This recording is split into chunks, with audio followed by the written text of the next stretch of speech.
Hello everyone. Yesterday I posted a video that was the introduction of our online classes. And in that video, I requested all the parents as well as students to purchase textbook. Here you can see a textbook of Standard 10 English subject. Here it is with me. When you have to study the language, you need a textbook. That is necessary. Without a textbook, you can't understand what is explained here. So that is why I requested all of you to purchase the textbook. The videos that I am going to post here, it is for our students, class, schools 2 divisions students. That is 10th A as well as 10th C. All of you know that the students who are in division A are in Marathi medium students, and the students who are in the class C, that are from semi students. So I have to explain here this teaching part in bilingual, means दोन भाषेमध्ये मला या व्हिडिओचं किंवा या teaching पार्टचं explanation द्यावं लागणार आहे. The students who are in the semi class, they will understand what I am going to explain, and as well as the students who are in the 10th standard A, who are in Marathi medium, they will understand what I am going to explain. 10व्या अ वर्गातील विद्यार्थ्यांना सुद्धा ही गोष्ट लक्षात आणून देण्याचा मी प्रयत्न करणार आहे. त्यांनाही हा इंग्रजी हा जो विषय आहे तो इंग्रजी विषयाची जी ऑनलाईन पद्धतीने आपल्याला क्लास सिस्टीम आता जेव्हापर्यंत राबवायचं आहे तेव्हापर्यंत हे तुम्हाला समजवण्याचा मी ऑनलाईन क्लासच्या माध्यमातून प्रयत्न करतोय. Without wasting our time, let us start our text. Yesterday I told you that in our textbook there are 4 units, and the 4 units that are divided in different subparts. In the first unit there are 5 parts, in the second unit there are 6 parts, in the third unit there are 5 parts, and in the fourth unit there are again 6 parts. Then you can understand that first and third unit consist with 5 parts, and second and fourth unit that is consist with 6 parts. First and third units, 5 plus 5 is equal to 10, and in the second unit there are 6 subparts, and in fourth unit there are also 6 parts. दुसऱ्या unit मध्ये 6 उपघटक आहेत, चौथ्या unit मध्ये 6 उपघटक आहेत, म्हणजे 6 plus 6 असे 12. म्हणजे पहिल्या आणि तिसऱ्या युनिट मधले 10 आणि दुसऱ्या आणि चौथ्या युनिट मधले मिळून 12 अशा प्रकारचे 22 उपघटक 22 पाठ्यघटक आपल्याला अभ्यासायचे आहेत. आपल्याला व्यवस्थित अशा प्रकारचे नियोजन करून या सगळ्या गोष्टींना अभ्यासायचं आहे. So let us start our first unit. First unit's first part. When you open your textbook on page number 2, there you will see the unit first, its title, A Teenager's Prayer. As I told you, first unit consists with 5 subparts.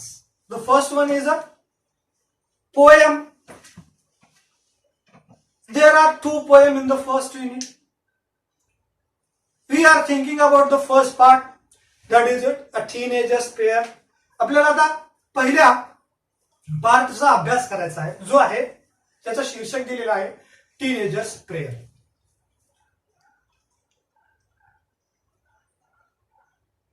Prayer It's not a poem. It's a prayer. When you see on page number 3, there you can see there are 5 stanzas in this prayer. After the 5 stanzas, the poet's name is also there given. The one who has written this prayer. When I read the name of that poet or the writer who wrote this prayer, that is James. James, here he himself thinks as a teenager. And as a teenager, he explains his feelings many more times. When I started to teach the poem, from that time, you have heard the word teenager many more times. आता जेव्हापासून या कवितेला मी सुरुवात केलो शिकवण्यासाठी, तेव्हापासून तुम्हाला बऱ्याच वेळा तो टीनेजर हा शब्द तुमच्या कानावर पडतोय. आता काही जणांना टीनेजर हा शब्दाचा अर्थ माहित असेल, पण ज्या आपल्या भाई बांधवांना टीनेजर शब्द टीनेजर म्हणजे काय हे जर लक्षात आलं नाही तर ह्या कविता स्पष्टच होणार नाही, किंवा you will not understand what is there in this poem. So, at first, let us think about the words that are the poet given to this title, to his prayer. The first word is teenager. आता दिलेल्या शीर्षकातला पहिला जो शब्द आहे teenager. आता teenager म्हणजे काय, we have to think about. Teenager या शब्दाचा अर्थ आपल्याला जाणून घेणं गरजेचं आहे.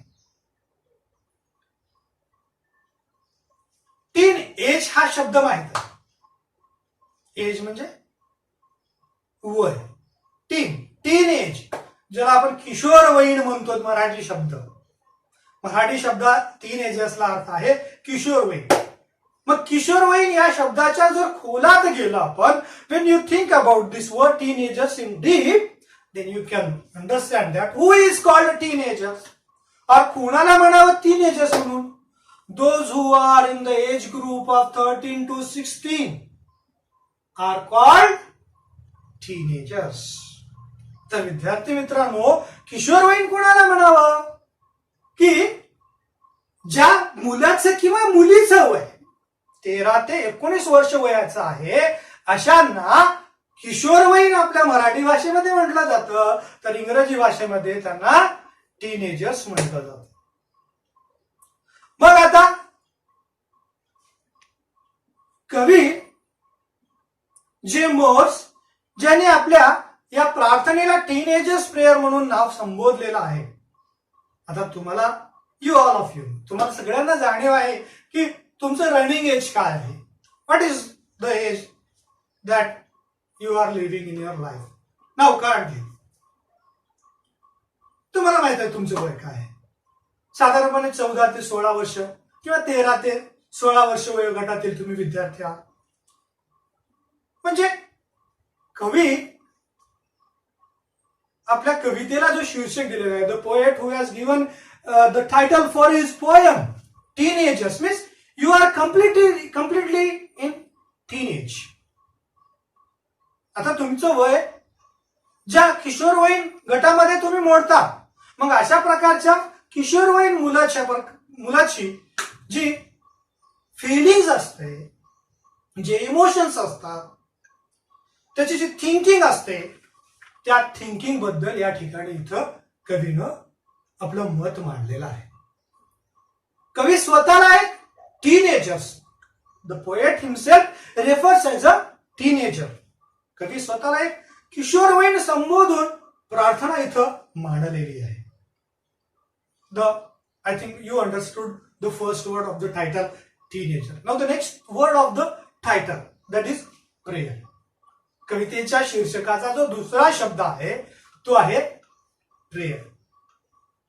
आता प्रेयर म्हणल्यानंतर सगळ्याला एक अर्थ लक्षात होतो की प्रार्थना. आता प्रार्थना ही वेगवेगळ्या स्वरूपात मांडली जाते. प्रार्थना ही आपल्यापेक्षा मोठ्या असलेल्या लोकांना केली जाते. प्रार्थना ही सर्वशक्तिमान, ज्याला ऑल मायटी म्हणून संबोधलं जातं, तो that is all mighty God, या ईश्वराला प्रार्थना असते, आर्जव असते, विनंती असते, आवाहन असते. आणि ती प्रार्थना या ठिकाणी कवी जे मोर्स यांनी मांडलेली आहे. Teenagers prayer. I think it is sufficient to explain the title, Teenagers Prayer. So on page number 2, that is warming up and chit chat. I'm not going to explain the chit chat part. When you read the chit chat's first part, you will understand that are only giving the ratings from 1 to 5. When you open many more videos or many more applications, they request you give the ratings. तुम्ही जेव्हा वेगवेगळ्या अशा प्रकारच्या ऍप्लिकेशनला open करता, त्यांचा वापर केल्यानंतर ते तुम्हाला म्हणतात की आम्हाला रेटिंग्स द्या, 1 2 3 4 5 अशा प्रकारचे रेटिंग्स द्या. तशा प्रकारचा तिथं तो एक विषय आहे. I am not going to read out that point. You will do it at your own. But the next part of the chit-chat part, that is very important. What is that? I am going to read out.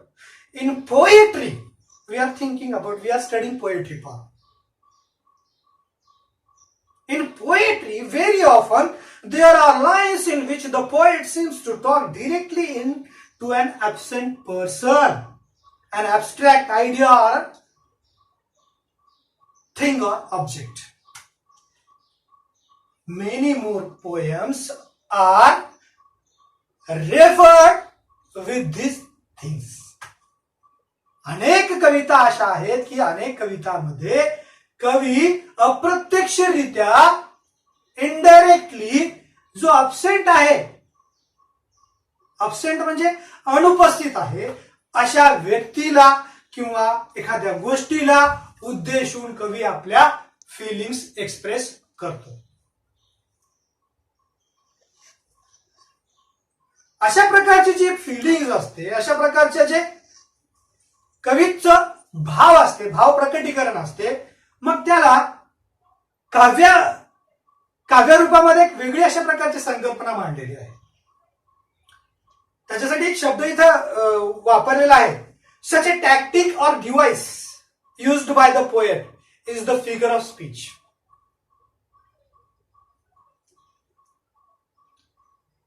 एखाद्या अनुपस्थित व्यक्तीला, एखाद्या अनुपस्थित गोष्टीला उद्देशून जेव्हा कवी बोलतो, अशा प्रकारच्या संकल्पनेला शब्दालंकारातील एक भाग आहे. शब्दालंकाराचे वेगवेगळ्या अशा प्रकारचे अलंकार आहेत. त्याच्यातला एक भाग आहे, तो आहे ऍपॉस्ट्रॉफी. ऍपॉस्ट्रॉफी म्हणतात त्याला. म्हणजे अप्रत्यक्षरित्या उद्देशून एखाद्याला बोलणं. त्याची काही उदाहरणं दिलेली आहेत. जर तुम्हाला एक उदाहरण सांगतो, आपल्याला माहित आहे की स्वातंत्र्यवीर सावरकर यांनी अशा प्रकार, त्यांच्या अनेक अशा प्रकारच्या संकल्पना निर्माण केल्या आहेत, कविता मांडलेल्या आहेत आणि अप्रत्यक्षरित्या त्यांनी आपल्या भावनांना व्यक्त सुद्धा केलेला आहे कवितेमध्ये. जर कवितेची एक ओळ जर वाचलेली असेल तुम्ही स्वातंत्र्यवीर सावरकरांची, ने मजसीने परत मातृभूमीला सागरा प्राण तळमळला. आपल्याला माहित आहे की स्वातंत्र्यवीर सावरकरांना अंदमान निकोबार या ठिकाणी कालकोठडी ठेवण्यात आलेली होती. आता त्या अंदमानाच्या परिसरामध्ये जे सागर होतं, त्या सागराला उद्देशून ते बोलले, ने मजसीने सागरा परत मातृभूमीला, ने मजसीने परत मातृभूमीला सागरा प्राण तळमळ. सागराला ती उद्देशून बोललेलं आहे. सागर हा, त्याला काय आपल्याला बोललेल्या गोष्टी लक्षात येत नाहीत किंवा फिलिंग होत नाहीत, पण ते सागर त्याला दिसत नाही. काळकोठडीत अंधाऱ्या ठिकाणी ते बंदिस्त आहेत. ही वॉज ते त्यावेळेस एक कैदी होते. अँड ते कालकोठीमध्ये होते. and that is why he wrote his poem and referred this poem to the ocean or the sea. ने मजसीने परत मातृभूमीला सागरा प्राण तळमळला. हे अशा प्रकारची जी गोष्ट आहे, निर्जीव वस्तूला उद्देशून बोलण्याची जी फिलिंग आहे, याला अपॉस्ट्रोफी अशा प्रकारचं फिगर ऑफ स्पीच शब्दालंकारातला एक भाग आहे. वेगवेगळ्या अशा प्रकारचे शब्दालंकार आहेत. सिमिली आहे, अपॉस्ट्रोफी आहे, क्लायमॅक्स आहे, एलिट्रेशन आहे, हे वेगवेगळे आहेत. तिथे आता या ठिकाणी आपल्याला जो दिलेला आहे फक्त अपॉस्ट्रोफी या शब्दालंकाराचा आपल्याला अभ्यास बघायचा होता. तिथे काही उदाहरण दिले. Twinkle twinkle little star how I wonder. आता स्टार काय बोलू शकत नाही, आपण स्टार पर्यंत पोहोचू शकत नाही, पण स्टारला आपल्या फिलिंग आपण we can explain our feeling to the star. Twinkle twinkle little star how I wonder what you are. Next line is death. Why the sting. Death हे मृत्यू, म्हणजे मृत्यूला आपण उद्देशून कवी बोलण्याची फिलिंग तिथे दाखवलेली. Such feelings are known as apostrophe. तशा प्रकारचं काही उदाहरण दिले, त्याला आपल्याला कम्प्लीट करायचं. एक उदाहरण मी तुम्हाला सांगतो. ओ लाईफ. ओ लाईफ आता जीवनाला उद्देशून बोललेला आहे. The sentence that is given in your textbook on page number 2 that is incomplete. You have to do this task. I am going to explain you the one of the line that I will complete here, and the remaining things that you have to complete. What is that? Oh life. Oh life म्हणजे इथे या ठिकाणी जीवनाला उद्देशून बोललेला आहे. जीवन हे काय आपल्याला बोलत नाहीये. ही the life that it can communicate with us. Communicate with us. But we can explain our emotions or feelings to life. Oh life, how beautiful you are. Oh life, how cruel you are. हे जीवना किती दुष्ट आहेस तू. म्हणजे जेव्हा माणूस when we are in trouble, when we are in distress, at that time the feelings that comes from our mind and we express, oh life, you are very cruel. How cruel you are. Or when we are in a enjoyment mood, when we are living our life in a happy mood, at that time we can say, oh life, how beautiful you are. I think this is the line completed. You can express your own ideas, your own feelings by this way. Some of the remaining sentences are there. Dear God, please, books, you can complete with your own way. If there is any problem, then you can comment me. So the next part on the page number 3 is that is the poem. Poem. And the poem, I'm not going to tell you that it's a poem. I think it's a prayer, because in the title the word that is given it a prayer written by James. I'm going to read out this poem. There are 5 stanzas in this poem. Each day brings new beginnings. Decisions I must make. I'm the only to choose the road that I will take.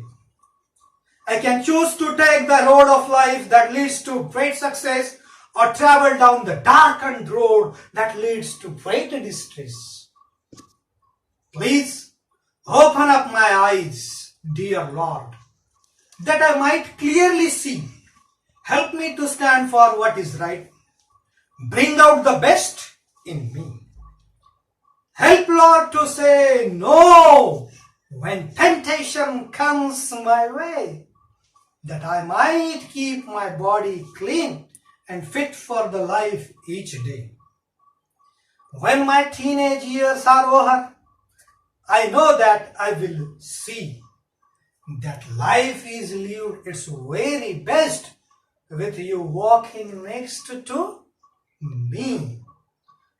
So dear students, here I have just read out the 5 stanzas. In the next video, I will explain you what the poet wants to tell us by this prayer. Each and every stanza I will explain you. Hope you will enjoy this video, and If any doubt that is in your mind, you can contact me. So thank you.